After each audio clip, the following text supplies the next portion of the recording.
नोएडा में एक 10 साल की मासूम बच्ची पर उसके चाचा ने ऐसा जुल्म ढाया कि आज वो अस्पताल के बिस्तर पर जिंदगी और मौत से जूझ रही है। बताया जा रहा है कि बच्ची पश्चिम बंगाल के मालदा जिले की रहने वाली है और करीब एक महीने पहले अपने चाचा चाची के साथ इस भरोसे पर नोएडा आई थी कि यहाँ उसे काम मिलेगा और ठीक से रखा जाएगा।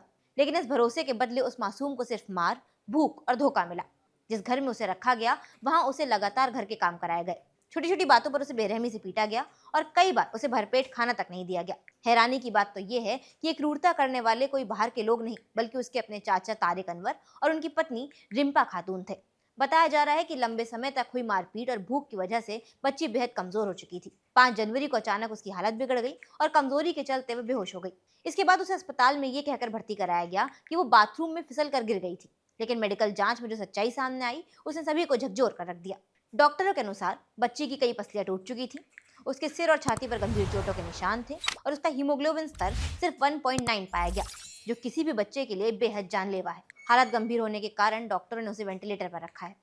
बच्चे की पारिवारिक स्थिति भी बेहद दर्दनाक बताई जा रही है। उसके पिता परिवार छोड़कर दूसरी शादी कर चुके हैं, जबकि उसकी अम्मी मानसिक रूप से अस्वस्थ हैं, जिस वजह से बच्ची को 6 भाई बहनों में सबसे बड़ा होने के कारण 10 साल की मासूम उम्र में घर की जिम्मेदारियां संभालने के लिए बाहर जाना पड़ा। जांच में यह भी सामने आया है कि आरोपी तारिक अनवर सीआरपीएफ में कांस्टेबल है।